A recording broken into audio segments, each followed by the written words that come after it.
Continuamos. Bueno, hoy terminamos la carta a los Hebreos, una carta que es maravillosa, ¿verdad? Por todo el contenido teológico, doctrinal y sobre todo de aliento que da este escritor a este pueblo. Que si nos ponemos a mirar, no estaban viviendo, aunque aparentemente, a veces tú escuchas a las personas cuando pasan cosas como la que hemos oído esta semana, ¿verdad? De noticias que son escalofriantes, ¿verdad? Y uno tiende a decir, cuando oye esto, dice, ahora sí estamos en los últimos tiempos. Ahora sí se acaba el mundo, ¿verdad? Pero lo cierto es que desde estos tiempos, los tiempos de Hebreo, la iglesia ha sufrido siempre por causa del Evangelio de Jesucristo. Vamos a estar viendo hoy el capítulo 13, del versículo del 7 al final.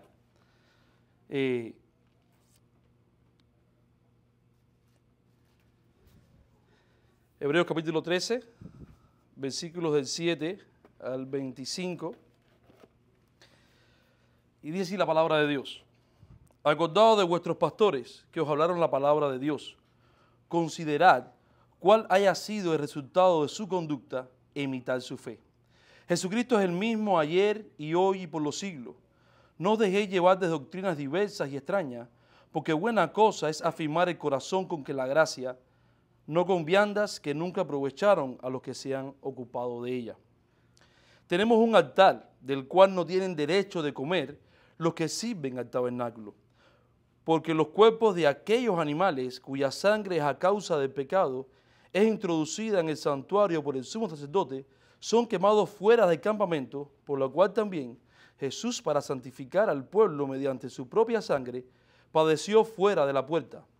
Salgamos pues a él fuera del campamento, llevando su vituperio, porque no tenemos aquí ciudad permanente, sino que buscamos la porvenir.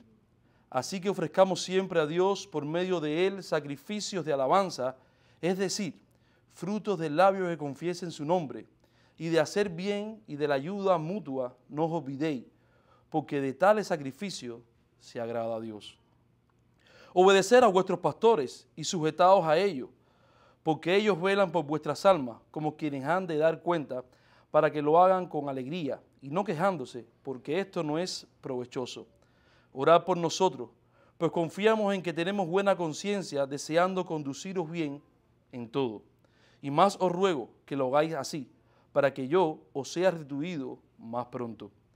Y el Dios de paz, que resucitó de los muertos a nuestro Señor Jesucristo, el gran pastor de las ovejas, por la sangre del pacto eterno, os haga aptos en toda obra buena, para que hagáis su voluntad, haciendo Él en vosotros lo que se agrada, lo que es agradable a Dios delante de Él, por Jesucristo, el cual sea la gloria por los siglos de los siglos. Amén. Os ruego, hermanos, que soportéis la palabra de exhortación, pues os he escrito brevemente. Sabed que está en libertad nuestro hermano Timoteo, con el cual, si viniere pronto, iré a vosotros. Saludad a todos vuestros pastores y a todos los santos. Los de Italia os saludan. La gracia sea con todos vosotros. Amén. Oremos. Señor y Padre, te damos gracias por un día más de vida. Padre, sé con esta tu palabra, Señor, ayúdanos a ser fiel a ella, a entenderla y a vivirla también cada día, Señor.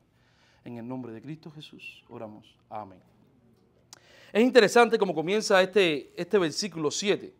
Es una continuación de lo que venía diciendo anteriormente acerca de una exhortación de cómo la iglesia debía de ocuparse y comportarse desde ahora, conociendo la verdad y conociendo todo lo que él les había explicado en esta carta. Y si vemos el versículo 5 al versículo 6, dice, sean vuestras costumbres sin avaricia, contentos con lo que tenéis, ahora porque él dijo, no te desampararé ni te dejaré, hablando de Cristo, de manera que podemos decir con confiadamente, el Señor es mi ayudador, no temeré lo que me pueda hacer el hombre. Lo cierto es que constantemente la iglesia, como decíamos al principio, está siendo atacada de maneras directas, personas que odian el Evangelio de Jesucristo. La iglesia está siendo atacada por personas que no entienden esto y nos ven como aquellos que nos creemos superiores a las demás personas. Nos ven como personas que no cometemos errores, personas que no tenemos pecado, personas que nos hacemos los santos y así muchas de las cosas calificaciones que nos da un mundo que no tiene a Dios. Por lo tanto, el autor, antes de seguir explicándoles esto, le decía, no tenemos nada que temer, porque el Señor es mi ayudador y Él estará con nosotros. En el versículo 7 entonces comienza exhortando a la iglesia a tres cosas. La primera es a recordar, considerar y a imitar. Cuando hablaba de recordar, él los llama entonces a recordar a aquellos pastores que les habían hablado la palabra de Dios. Cuando leemos este pasaje, automáticamente, por lo menos en mi mente, y estoy seguro que en la de ustedes, empezamos también a recordar a aquellos pastores, si venimos a otras iglesias, aquellas personas que una vez les predicaron el evangelio, aquellas personas que fueron de una inspiración o influencia a los cuales muchas de esas cosas en nuestro día a día tratamos de imitar. También podemos recordar familiares, hermanos, amigos, que fueron un ejemplo de fe y conducta en nuestras vidas. Pero lo interesante aquí, que el pastor, que el autor, cuando llama a la iglesia a recordar a aquellos pastores, aunque no especifica, en la mente de ellos estaba bien claro a quién se estaba refiriendo. A estos líderes, algunos argumentan que pueden ser aquellos todos patriarcas del pasado, aquellos que en el capítulo 11 describía en la galería de la fe. Otros incluso hablan acerca de que podían estar hablando acerca de los apóstoles, pero había algo en común en ellos. Y era que todos estos hombres habían sido un testimonio puro, habían enseñado con eficacia la palabra de Dios. Más que recordar al hombre, el autor los está llamando a recordar las enseñanzas de la palabra de Dios que le había instruido a cada uno de ellos. Estos hombres a los que llama a recordar ya estaban muertos, algunos quizás de muerte natural, o algunos también quizás habían muerto por causa del martirio, por causa del evangelio de Jesucristo. Algo similar a lo que pasó hoy, la iglesia como había sido perseguida, la iglesia sigue siendo perseguida y muchos cristianos mueren por causa de las enseñanzas de la doctrina de Jesucristo.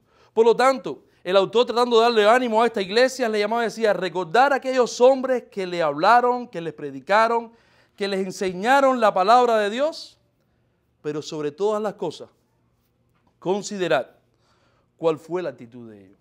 Cuando nos somos perseguidos, cuando estamos en sufrimiento, y recordando un poco el contexto de la carta a los hebreos, recordemos que estos hombres algunos estaban pensando volver al judaísmo. Algunos pensaban y decían, bueno, si yo no me identifico tanto como un cristiano, un seguidor de Cristo, y me uno un poquito al judaísmo, a lo que enseñan los judaizantes, quizás no voy a ser tan perseguido. Incluso en el día de hoy, personas cuando van a predicar la palabra de Dios, con el bombardeo constante que hay en las redes sociales, ¿qué tratan de hacer? Manipular, o vamos a decirlo mejor, tratar de acomodar la palabra de Dios a nuestros tiempos para que no suene tan invasiva, ¿verdad? No puedo hablarle mucho acerca del pecado, de que son malos, porque eso a la gente no les agrada. No puedo decirte que Dios es un Dios de ira y de fuego consumidor, porque eso la gente no lo van a aceptar. El llamado y el recordatorio que el autor le está haciendo a la iglesia es que recordaran la actitud de aquellos hombres que aunque los amenazaron de muerte, aunque le dijeron que callasen y no mencionaran más este evangelio, ellos lo siguieron haciendo, incluso hasta su muerte. Como dice en el versículo 12, el capítulo 12, versículo 4, esta audiencia todavía no estaba siendo perseguida hasta la sangre, hasta la muerte, pero ellos sí conocían a personas que habían sido perseguidas hasta la muerte. Por lo tanto, el autor lo está llamando a recordar, pero sobre todas cosas, a considerar la actitud de ellos y entonces que imitaran su fe. El autor nunca está llamando, y en la palabra de Dios nunca vamos a ver que Dios llama a imitar hombres, sino está llamando a imitar el centro del evangelio que estos hombres predicaban. Aún cuando mirábamos el capítulo 11 en la galería de la fe, Dios nunca resaltó a estos hombres, sino la fe que obró en ellos, por lo cuales ellos eran fieles, aún cuando no habían recibido la promesa. El autor está llamando entonces a la iglesia, a los hermanos en hebreo, a ser hombres constantes en el evangelio, confiados en la fe, porque el centro de este evangelio, el autor de esta fe, es aquel que menciona en el versículo 8 diciendo, porque Jesucristo, que es el centro y de quien habla la palabra de Dios, el evangelio predicado, es el mismo ayer y hoy y por los siglos de los siglos. Él estaba diciendo, los hombres pueden fallar, los hombres pueden morir, nos pueden dejar aquellos que pensáramos que fueran nuestros ideales, pero el verdadero ideal, a donde la iglesia tiene que enfocar su mirada y estar confiado y esperando, es la persona de Jesucristo. Este mismo Mesías que la palabra de Dios hablaba continuamente, en el capítulo 10 el autor le habla a la iglesia diciéndole que es la sombra de lo que iba a devenir. Todo lo que se veía en el Antiguo Testamento era sombra de esto que iba a devenir, y este mismo era Cristo. El mismo autor de la carta lleva 12 capítulos mostrando que Cristo es todo aquello que ellos tenían por orden o por ley en el Antiguo Pacto, en el Antiguo Testamento. Superior a los ángeles, a los mensajeros, el Dios mismo encarnado, superior al sacerdocio, incluso el Cordero, superior al sacrificio de los hombres, y vamos a ver que va a estar hablando acerca de esto más adelante. Cristo es el mismo que sustentó a aquellos hombres, hablando de los patriarcas, el mismo que sustentó a los apóstoles en el comienzo de la expansión de la iglesia, y es el mismo también que nos va a sustentar y nos sustenta hoy en nuestros días. Cristo es el mismo ayer y hoy y siempre. Por lo tanto, dice el versículo 9, no os dejéis de llevar de doctrinas diversas y extrañas, porque buena cosa es afirmar el corazón con la gracia, no con viandas que nunca aprovecharon a lo que se han ocupado de ella. No os dejáis por llevar por diversas doctrinas, no os dejáis llevar por cada mensaje diluido, acomodado, que constantemente estamos viviendo. Hoy en día, como decíamos al principio, el mundo de hoy, algunos líderes de hoy, tratan de hacer un mensaje que sea fácil para todos. Su objetivo es caer bien a la comunidad y no ser rechazado y odiado, porque es más fácil de vivir así, con un evangelio acomodado. Pero el reto que Dios pone en su palabra, el reto que el autor de esta carta está llamando a los hebreos y a la iglesia, después de haberle explicado todo, es a imitar y considerar la actitud de aquellos que predicaron con fidelidad este mensaje de salvación. Porque nuestra confianza y nuestra mirada no está en el hombre o en lo que podamos tener, sino en aquel que nos sustenta, que sustentó a su pueblo, que sustenta a su pueblo y sustentará a su pueblo siempre. ¿Y es quién? Es Cristo Jesús. Es el mejor legado que podemos recibir, la mejor herencia. Es a quien nosotros podemos estar confiados, y todos estos fieles hombres a los cuales el autor llama a recordar son aquellas personas que han confiado en Cristo, en su palabra y en sus promesas, por lo cual ellos no temieron a perder su vida, ellos no temieron a las prisiones, ellos no temieron al rechazo, porque ellos confiaban del mensaje que estaban dando. El mensaje de Cristo era el único sustentador de ellos. Y su vida la podían perder en este mundo, como citaba el pastor Huicho al principio del culto.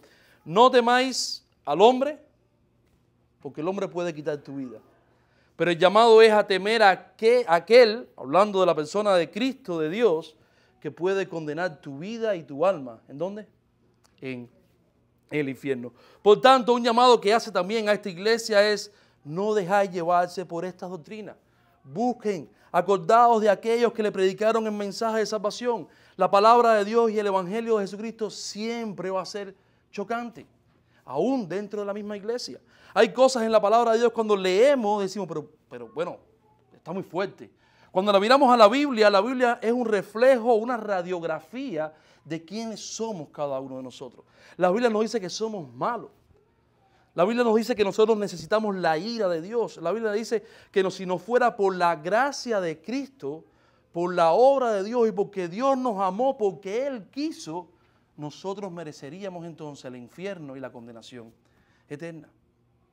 Pero de la misma manera, Pablo, cuando le escribía ahí a Timoteo, le decía: te suplico, te encarezco, que prepares hombres fieles y idóneos, que prediquen con precisión la palabra de verdad.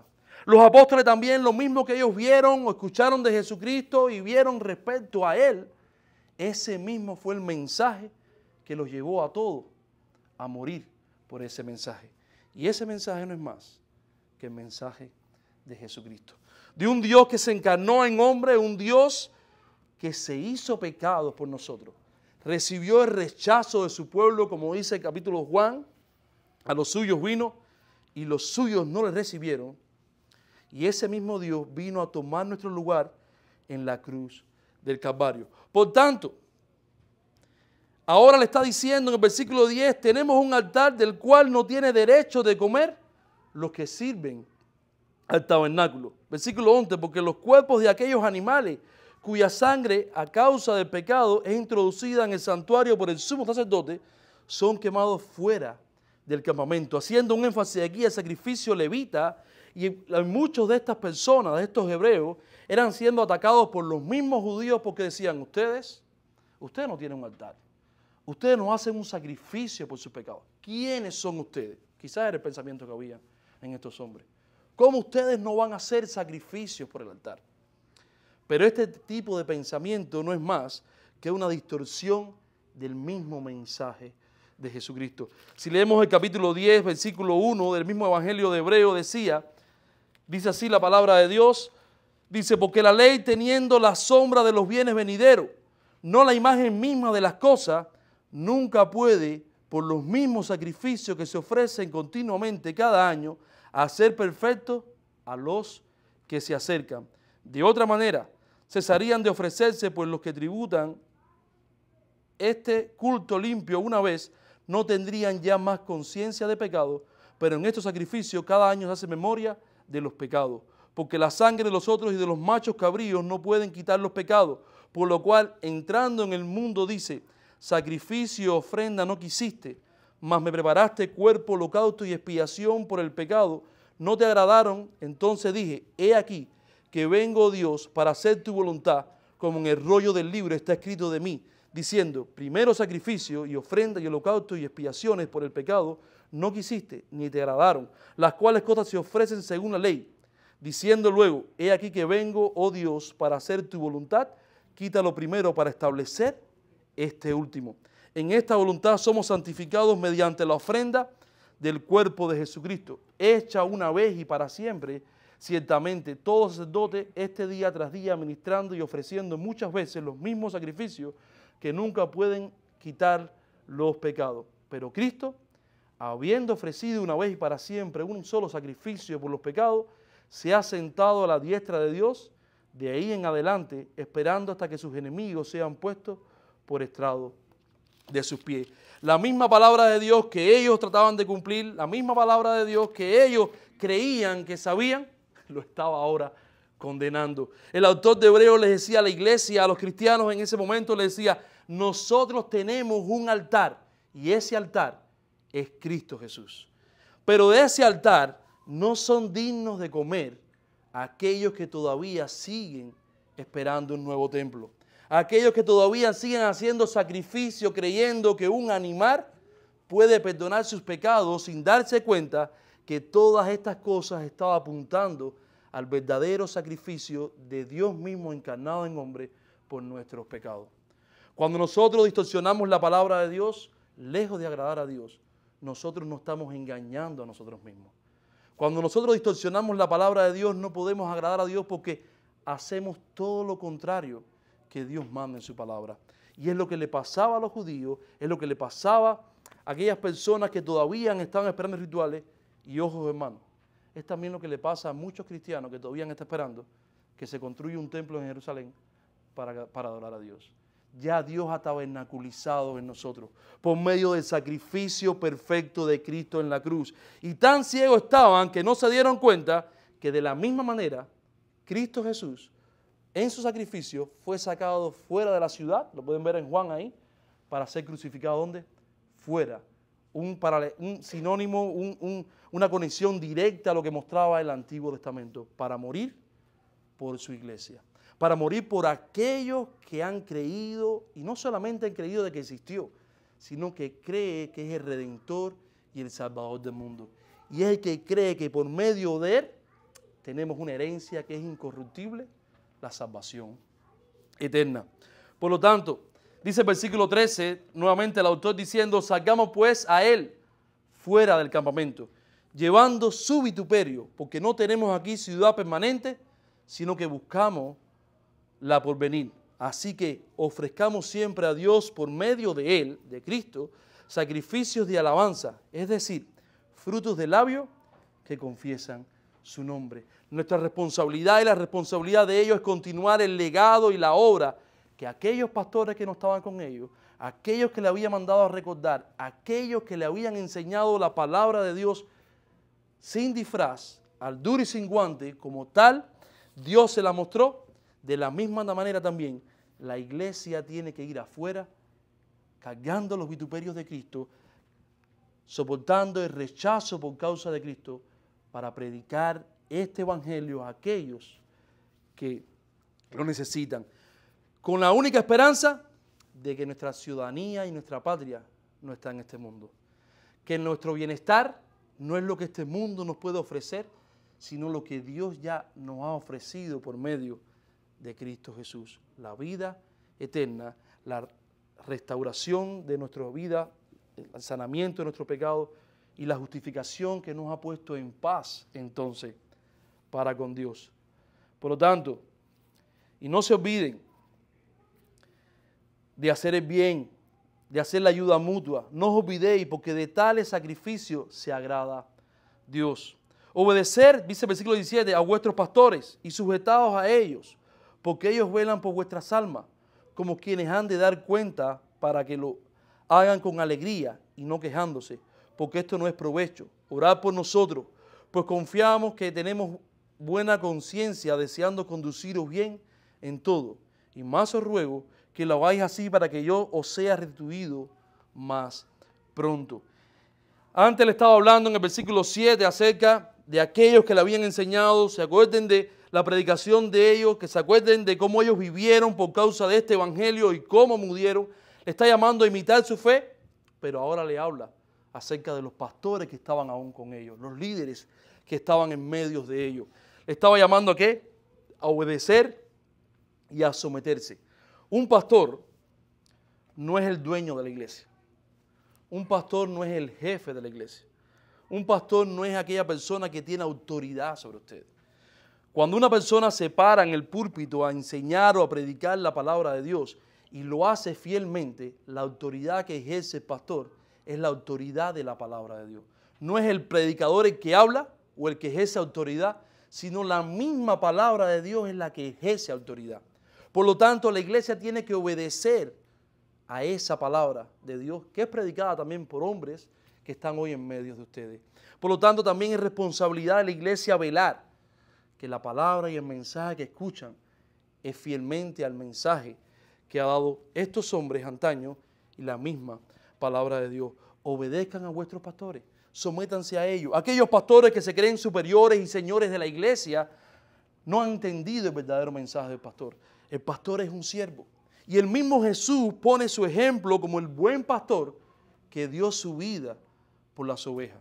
El mismo Jesús que también fue humillado, rechazado y crucificado por amor a su pueblo. De tal manera también la iglesia tiene que hacer lo mismo, obedeciendo a sus pastores.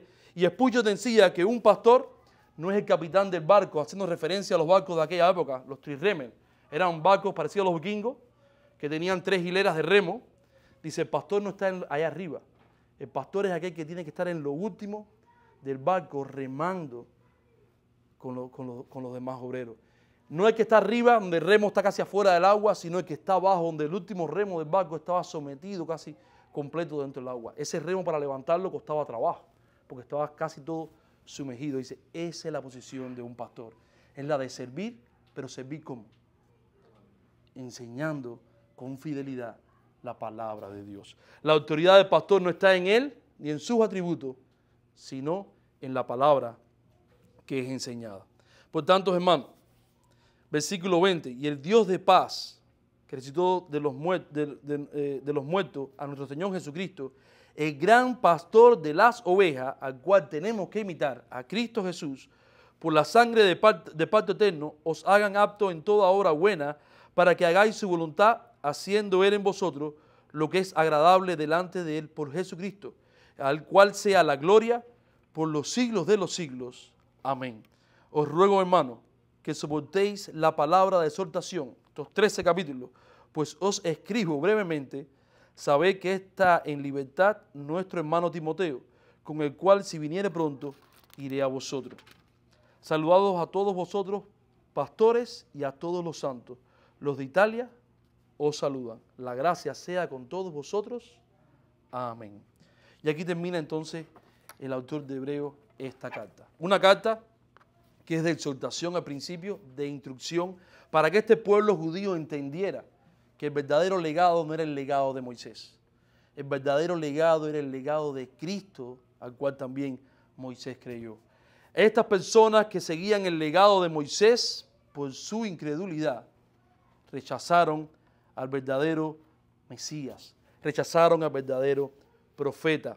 Pero aún Moisés, en su desconocimiento, servía y confiaba en la promesa que Dios había dado, en ese que él no sabía cómo iba a ser, pero que su restauración, su tierra prometida, estaba en una ciudad que Dios iba a construir para nosotros. Por lo tanto, hermano, es un reto para nosotros hoy también, para la iglesia, a recordar, considerar, imitar la fe, sobre todo, y a permanecer firme en la persona de Jesucristo. El mejor legado que una iglesia puede dar a aquellas personas que llegan es el Evangelio de Jesucristo. El mejor legado que usted como padre le puede dar a sus hijos es el Evangelio de Jesucristo. Porque en Él es que nosotros tenemos esperanza, confianza y seguridad eterna. Pase lo que pase en este mundo, no temeremos. ¿Por qué? Porque sabemos que este Cristo está con nosotros, como mismo estuvieron también con los antepasados. Porque este Cristo es el mismo ayer, hoy y siempre. Dios le bendiga. Oremos. Señor y Padre, te damos gracias, Señor, por el privilegio de tener tu palabra, Señor. Gracias, Padre, por una vez más, Padre, saber que tú estás con nosotros todos los días, Señor, hasta el fin del mundo, Señor. Ayúdanos, Padre, también a poder ser, Padre, instrumentos, Señor. Poder ser fieles a tu palabra, enseñando a otros, Señor. A Padre, que puedan confiar y poner tu mirada en ti, Señor. No nosotros, Padre, porque no somos dignos ni siquiera de poder enseñar este mensaje, porque somos malos y pecadores, Señor. Pero la sangre de Cristo nos ha limpiado, Señor. Y Padre, tú te perfeccionas, Señor, en nosotros para que también nosotros podamos tener este privilegio de anunciar tu evangelio a otros, Señor. Un privilegio que anhelan también los ángeles, Señor. Gracias, Padre, por tu Hijo Cristo. En el nombre de Cristo Jesús oramos. Amén.